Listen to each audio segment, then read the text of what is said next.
This edition of MacVoices is sponsored by Linode, high-performance cloud hosting for everyone. Visit linode.com/MacVoices and take $20 off your first server package. Welcome to MacVoices. This is the talk of the Apple community, and I'm Chuck Joyner. Folks, it seems like I've been getting to talk to a lot of new people recently, and I really love that. The community is large. There's so many great people, but there's so many people out there that you still want to get to know. This time, I'm going to get to know someone a little better, and I'd like for you to get to know her because I feel like I know her already from the Daily Observations podcast of the Mac Observer, Charlotte Henry, the whole way from London. Charlotte, welcome. It's great to have you. Hello, yes, hello here from a very sunny London, actually, on the day we're recording. It looks like it's coming in your window. Yeah, that's great. Yeah. That's great. Well, I as I said, I'm delighted to have you because we have never talked before and certainly never had you on MacVoices. And so I figured we might do one of our 5-question sessions to try to learn a little more about you. Okay, I've stretched, I've done the warm-up. I'm ready to take on the 5 questions. I'm not sure it's going to be that challenging, Charlotte. You never know. I don't know, I've talked to some of your guests before. Yeah. Well, before we do the 5, though, give us a little bit of background about yourself, because I don't think a lot of us were necessarily familiar with you pre-Mac Observer and pre-Daily Observations. Yeah, so I'd written columns and bits from the UK for Mac Observer for a little bit of time. And then when there was a bit of a reshuffle and Jeff Gamet left and they needed some more reporters, they brought me on kind of full-time as the UK associate editor to bring kind of news first thing in the morning and also news from here in London where I'm based. So that's been really fun. And my background is in newspaper journalism and also broadcasting. So I've done lots of that, covering both technology and politics, which of course are combining more and more every day. So there's a lot going on at the moment. That's really interesting, and probably the only thing more challenging than U.S. politics right now might be English politics. Right. Well, I know you have a no politics rule on MacVoices, but yeah, it's certainly a lot going on at the moment. Well, and you make a really interesting point, though, that it seems like no matter how much we try to stay away from it, it is pulling tighter and tighter all the time. I think so. I mean, it was very noticeable, for example, that, Recode and Vox, for example, came together recently because they realized that they were kind of treading on each other's toes and covering the same kind of thing. So those worlds are colliding more and more, I think. And of course, we've got a lot of antitrust and a variety of legislation, and even the trade war at the moment is directly focusing on Apple. So whatever element of tech you cover, there seems to be some involvement at the moment. You think we're losing something because of that, Charlotte? That we're having to include politics in the tech discussions, or is it just a natural outgrowth of the way tech has taken over the world? Yeah, I mean, I kind of like it. Tech, tech. It used to be politicians that were powerful. Now you can argue it's tech entrepreneurs and the leaders at tech companies. So I think it's probably not surprising. Yeah, you're probably right. You're probably right. All right, so let's dig in here a little bit. So when you wake up in the morning, right? You wake up in London, how do you go about figuring out what's going on for the day? Because you have obviously a 5-hour time difference from the U.S. Are you looking at things that came to light for us yesterday afternoon or evening, or are you trying to just get ahead of everything here in the U.S.? A bit of both. So obviously I have fantastic colleagues based out in the US who pick up on a lot of that stuff already. So we cover the full spectrum of the day from kind of 6 o'clock East Coast time to whenever the guys sign off in the States. So the advantage, obviously, having me here and that 5-hour time difference is, of course, that I kind of get that early morning, late night stuff, and we could be nice and ahead of the game. So there is that, and yeah, it's what's broken overnight, what interesting things people have emailed me, what rows and discussions people are having on Twitter, all that kind of stuff. I kind of combine it in and to work out what we need to write about for the day. Do you find that covering things from the British perspective is any different? I mean, because the tech world is global, so I'm not even sure there is necessarily a British perspective. But if there is that a challenge for you?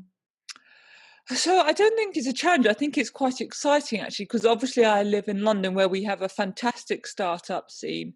We have a big presence from the big global firms as well. So obviously there's huge presence from Apple in London, but there's also a huge presence from a variety of other big tech firms, Amazon, Google, and so on.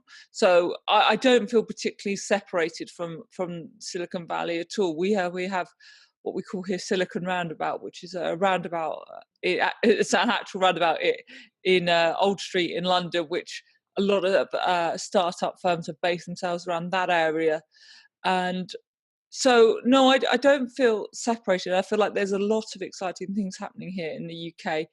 And I think, particularly we also obviously have the added element of things going through the EU as well. Obviously, Apple at the moment is facing some challenges within the EU, notably from Spotify. So there's a few things that are specific going on here, and a few things where the time lag works in my favour as well for things that have come out from the US. I'm intrigued because I sit on the east coast of the U.S., and so Sure. sometimes I feel a little bit disjointed from the California oriented or the West Coast oriented things. Mm. And I would just think it might be a little more of a challenge for you having that much more of a time difference. So sometimes there's definitely been plenty of occasions where I'm kind of settling down to go to bed or having my evening, and then some big tech story breaks. So that stuff definitely happens. There's definitely the kind of late night Apple earnings calls for me, which kind of happen, whatever, 7, 8, 9 o'clock. Um, so those kind of things do happen, but it's not we're such a global world now, aren't we? And the tech community is such a global community that actually it doesn't feel like that at all. So one thing I'm always interested in is the tools that people use, especially people that have deadlines and they have to be rather prolific with their output, regardless of what it is. So what are your primary tools for doing your journalism? I often write stuff in drafts first. That's a great app that I've started using recently, and I actually wrote about it up on the Mac Observer because I'm finding that really useful. Obviously, our site itself is a pretty standard WordPress variation on WordPress, which is a key tool and one I use. Picture editing, I've really started to fall in love with Pixelmator, which I use a lot for kind of making sure that images are the right size, that they look good, all that kind of thing. And then in terms of actually building a feed of news for myself to read, I use Apple News, which think is particularly good on Mojave at the moment, and I'm using that. And I kind of have a split screen of Apple News on one side and Feedly, the blog reader, on the other side. So that's how I kind of compile all my information. And then, we record stories and share the stories that we want to write about on Trello as well, which is particularly important given as a team we're kind of have the advantage of being all over the place and are based in different cities around the world, but actually having something like Trello where we could all see what each other are doing is hugely helpful. So I'm presuming here when you said you have a split screen up with Feedly and Apple News, and by the way, I too I love Feedly. Yeah, It's I think essential. are you a pro subscriber? Have you gone pro on it? No, I haven't felt the need to. No, I haven't either. I actually think even the basic version is pretty powerful. And I find it particularly a useful way of organizing the feeds in different topics. Yeah. Do you do you? But I get the impression though that you're using those on your iPad or an iPad. No, I actually treated myself recently after having a much loved MacBook Pro for about 9, 10 years. I treated myself to a Mac Mini pretty recently. you can all thank me for the upgrades to Macs, by the way, because kind of 3 or 4 days after I upgraded my Mac, Apple announced all the new devices. So you're welcome, everyone. That was me. But I treated myself to a nice big 28-inch Samsung monitor to go with the Mac Mini. So I literally use Magnet, which is another fantastic productivity tool that I use to literally split my screen in two. Okay, this is surprising because I would definitely have thought that as a journalist you would have gone with something more portable. So I have portable devices, but my kind of home setup, I like a nice big screen, and I often split it in 2 or even 3. Okay. I thought when I was balancing out my setup, I kind of thought a nice big screen at home is what we want. Well, I don't think there's any question that the big. I mean, obviously, you can only go so far with like a MacBook Pro, but if you do have a home setup, at least one large screen and often two, just it makes you so much more productive. Yeah, I've really found that, and particularly using Magnet, which lets you divide up your desktop very easy and efficiently. So, if I have source material on one side, I can be writing it up in drafts on the other side of the screen, and it just all sits quite nicely there. So I've found that I've previously always had a kind of dual screen setup, but actually once I've bought this 28-inch 4K monitor, I didn't particularly need that. I know my colleague John Martorello always likes to show off to us that he's got, I think, a 32-inch big curved screen, which he's particularly proud of. For people that have heard and know John, that probably won't surprise them. But so I kind of went for that one big monitor. I find the best way of doing things. Yeah, I've had some discussions with John about his monitors and getting the model numbers, and Very proud of them, isn't he? yeah, but you know what? You go and you look at those things. It's like, yeah, that would be. I mean, for video editing, for as you said, split screen or multiple things up, that's pretty nice. Yeah, oh yeah, and Nice. it also conveniently acts as another 4K TV as well with some streaming services. So That's a detail. I don't know why. I'm a little surprised to hear that Apple News is one of your primary productivity tools. I mean, it's obviously eating the dog food, but you have found that to be better than just Feedly or some other news sources? I really, really like Apple News. I really like the way, for example, you can include products and outlets that your subscriptions that you've got. So I have the Wall Street Journal loaded into there instead of faffing around the website. And also I found it as a really nice way of presenting things like maybe different magazines, and I like the alerts that I get from it. So I've actually found, particularly with the kind of upgrades it's getting, I find Apple News more and more useful actually. The one qualm I have with Apple News is I would really like to make it easier to get the link to the original piece.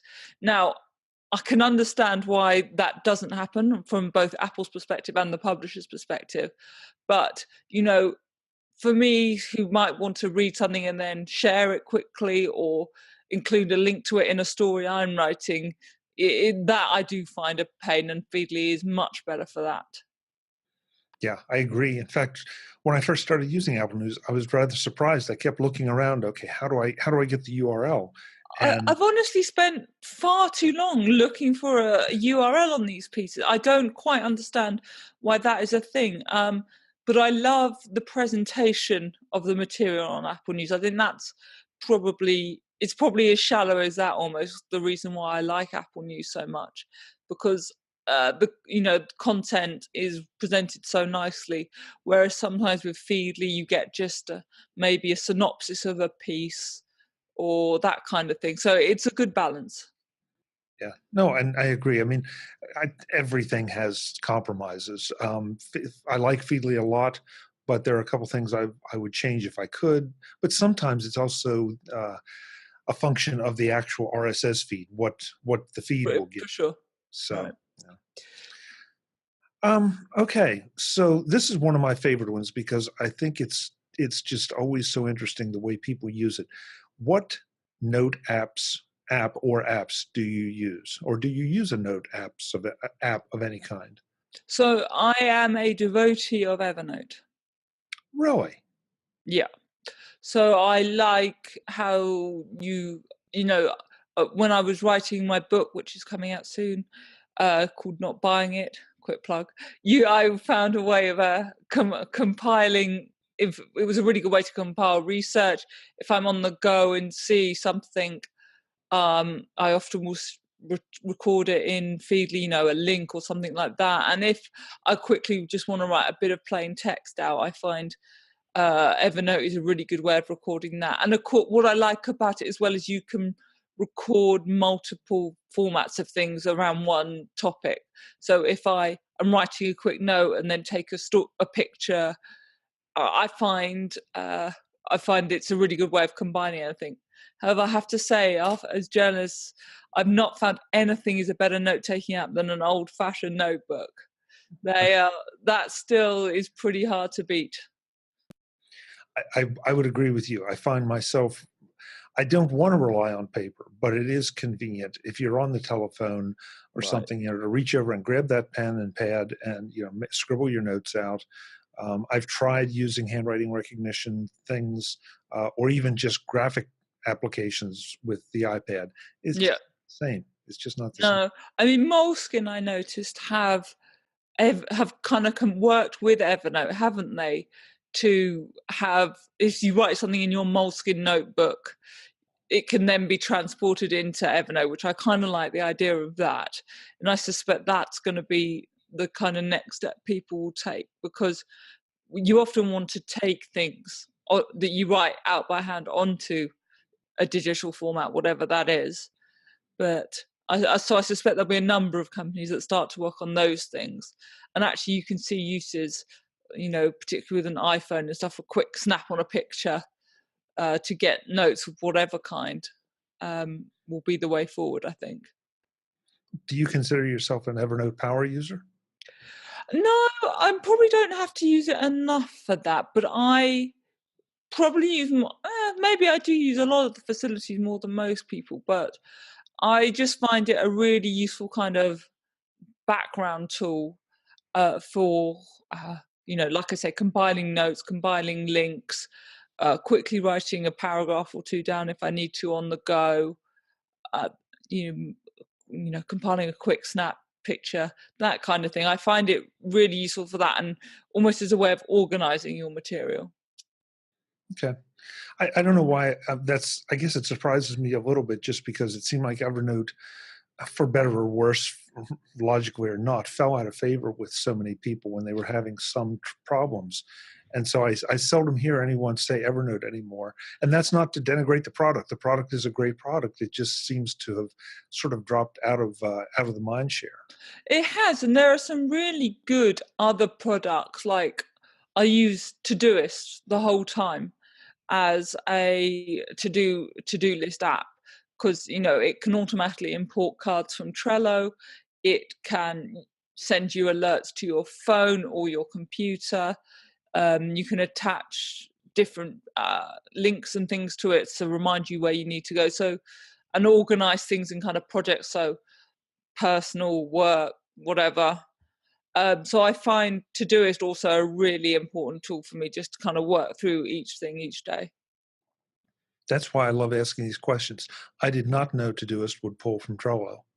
Yeah, I think Hmm. it's through if this then that kind of one of those. So I think someone made a if this then that for it, or the one of those, but it does link.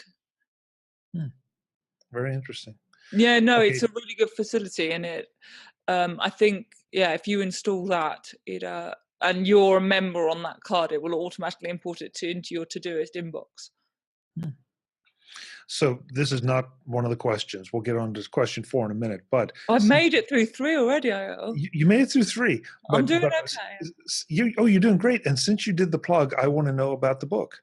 Okay, so the book is called, like I say, Not Buying It. It should be coming out next month. It's a look at fake news and the post-truth kind of society in the post-truth era, which is just another one of those things that combines politics and tech, because without one, you don't get the other.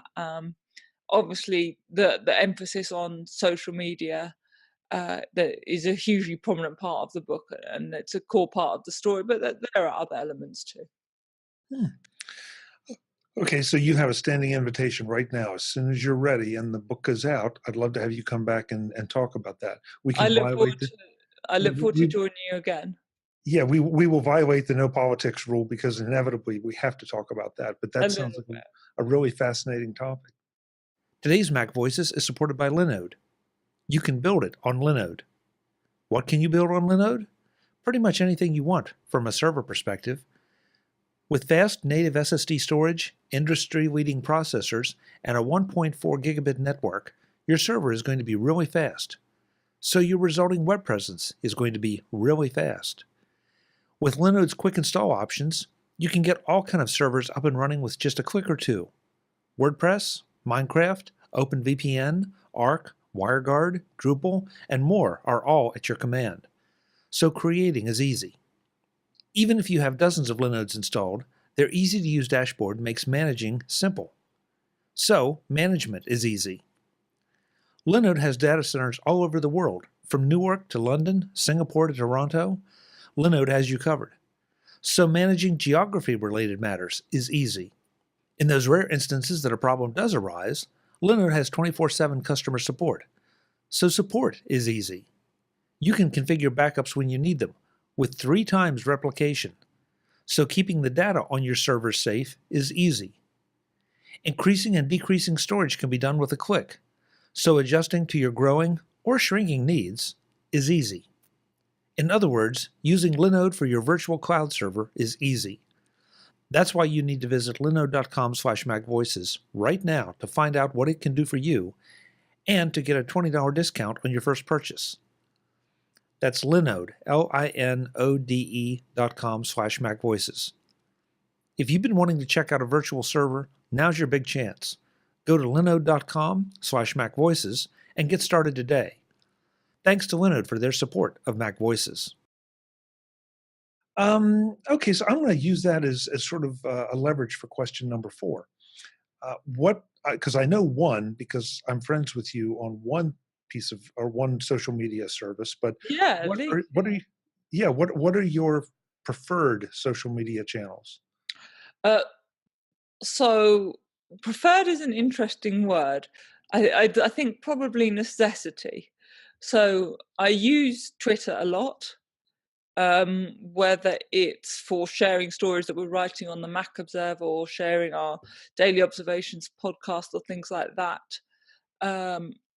or sharing articles I've written for other places, or just complaining about the soccer and that kind of thing. So I use Twitter a lot. I have TweetDeck running a lot on my Mac. Obviously, that comes with the downside of all the negativity we know about that often happens on Twitter. Particularly, I hate to say it, as a woman, you get that kind of stuff quite a lot. But so Twitter hugely, Facebook an awful lot as well. We share all our stories at the Mac Observer on our Mac Observer page. So if you're not a member there, do come and join us on that, because there's often very interesting conversations and you get all the stories there. I'm obviously a big fan of YouTube and watching YouTube and that kind of thing. Instagram, I'm a millennial. I have to be on Instagram. It's kind of the rules. Though what's fascinating now, I don't know if you've noticed as well, I'm starting to feel like, in social media terms, slightly old. So there are people who I notice are now using things like TikTok or even Snapchat, which just kind of bypass me. And like, I'm the weird old one for using Facebook, for example. So it's quite watching this stuff that, I have younger family members and things like that. And kind of, I'm the weird older one that still uses Facebook and things like that. So It's funny watching all that develop, actually. And it does seem to evolve. I mean, it's Mm. been interesting to watch Twitter and Facebook hang on in social media terms as long as they have. We've seen the rise of Instagram. This year, for some reason, LinkedIn seems to be so much hotter if you have any kind of business activity Mm. at all. Yeah, LinkedIn, I would say I'm an intermittent user of. I do have it. I'm always interested to see what people post there. I'm always interested to know what people are up to. I don't use it as much as the other ones I've named. Um, yeah, I think Twitter, interestingly, I think journalists are a lot of the reason that has hang on, because we're all so addicted to it. It's just kind of kept the bubble and the churn of Twitter going. And Facebook, I think, just remains dominant just by pure numbers, doesn't it? Yeah. And I know a lot of people that have quit Facebook.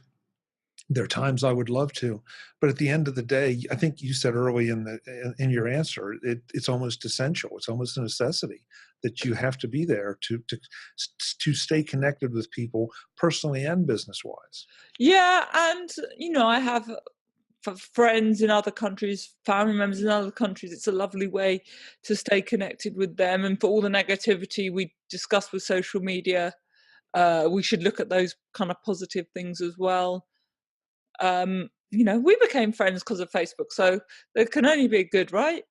But I think there's these companies, and I've written a lot about Facebook trying to tackle these problems. Twitter has the same thing. They are going to have to step up and sort it, because people eventually are going to think it's more trouble than it's worth to be on these platforms. That's an interesting perspective, and I wonder where that line is. Yeah, I don't have an answer to that, and that is the interesting question, isn't it? Where is the line where people go, actually, I'm so fed up with the nonsense on, say, Facebook, because it's just so much more dominant that I actually can't be bothered with it anymore.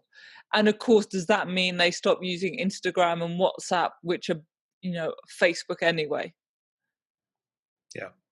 Yeah. People say, "Oh, I'm not going to have Facebook on my iPhone anymore."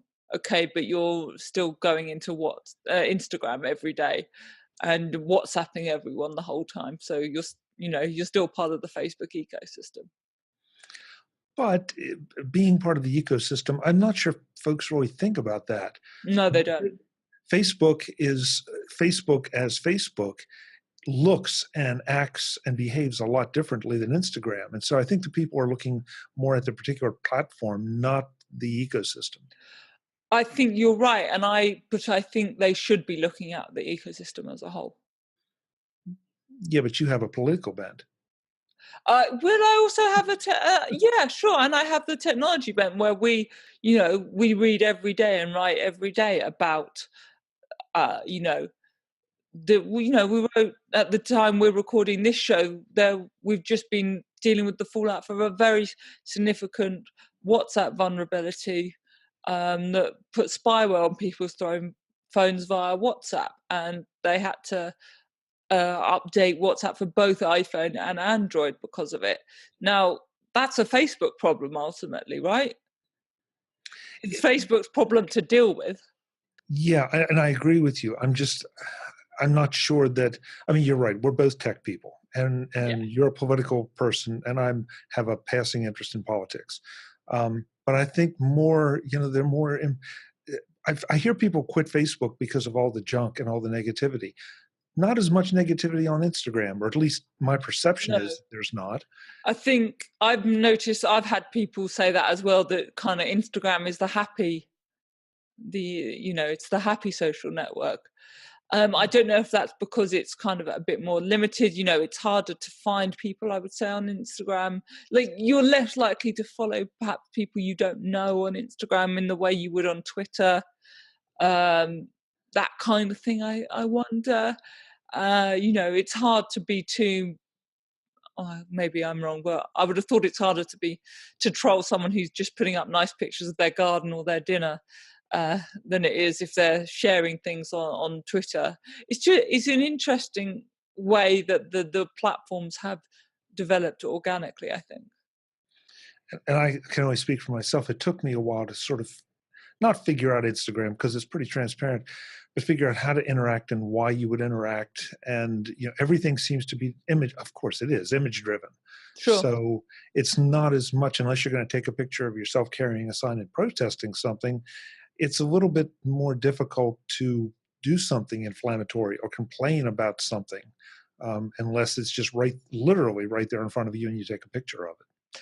Yeah, I think so. I think the kind of things you're tempted to, because also they put their emphasis on the filters and the beauty of the photographs and that kind of thing. It kind of set out a different way of doing things, I guess. Yeah. Okay, question number 5, and I really should have made this 6 or 7 because there's so many things I want to talk to you about, but we'll get you back. But question number 5 is very broad because Okay. I'm looking behind you and I see a guitar and I see a Yes. stack of CDs and records.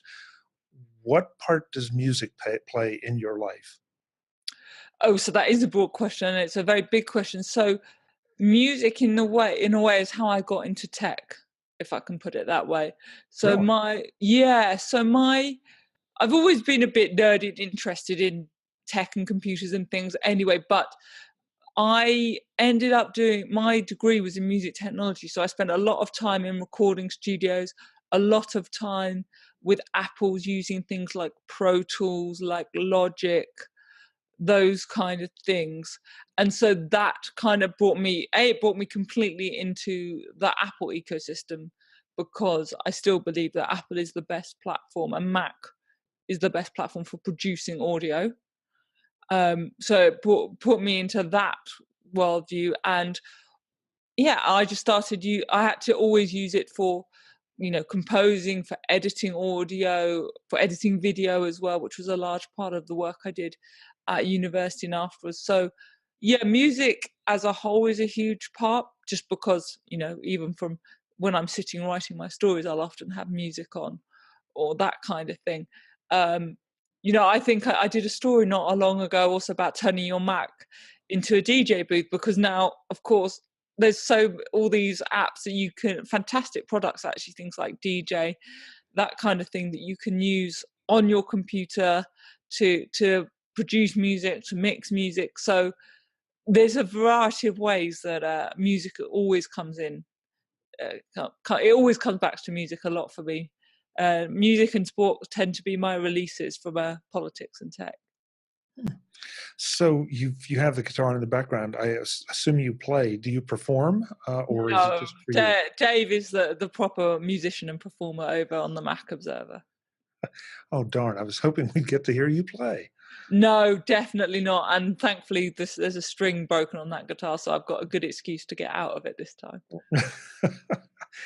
I believe on Facebook I've seen you attending at least some music events, concerts. It looked like. A lot, yeah. A lot of obviously, I'm lucky in London that we have a lot of bands come through. What? Any band on a tour is going to come through London, so we're pretty lucky with who we get to see here. Yeah. What is your preferred genre? So I'm quite a funny one. So I am a rock and metal fan, but also will enjoy some like electronic and dance music just because I'm also interested in the way that music has been made. So I kind of have quite a broad brush approach to music, actually. Okay, and finally another metal fan. I love it. Yeah, well, actually, yeah, the Mac Observer, we're quite good on the metal front, but Yeah, yes, definitely. Sometimes you just need some loud power chords, Chuck. You know this. I do. I This do. is how it has to go sometimes.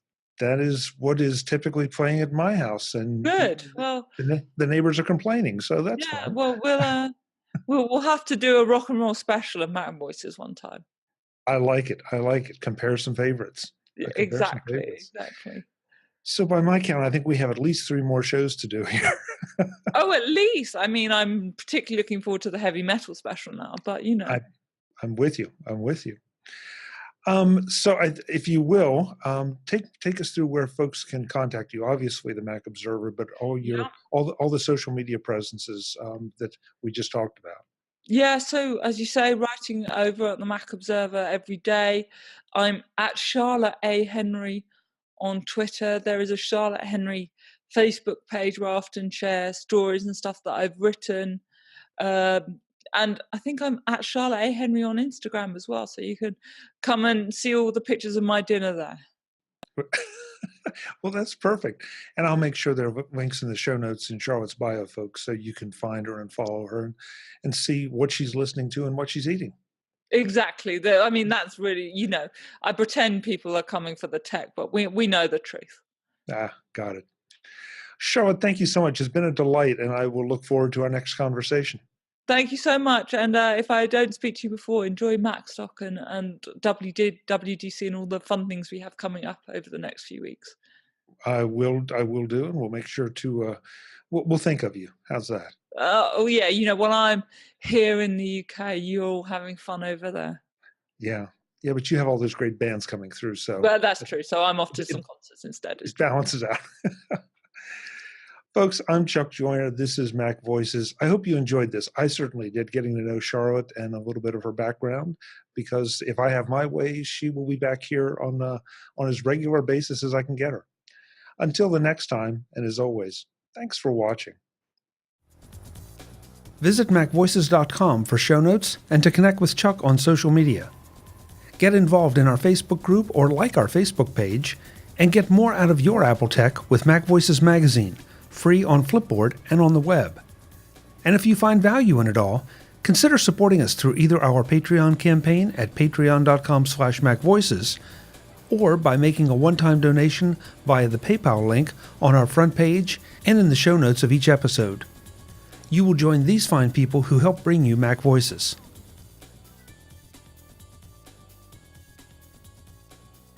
Advertising handled by Backbeat Media at backbeatmedia.com. Bandwidth provided by CacheFly at cachefly.com.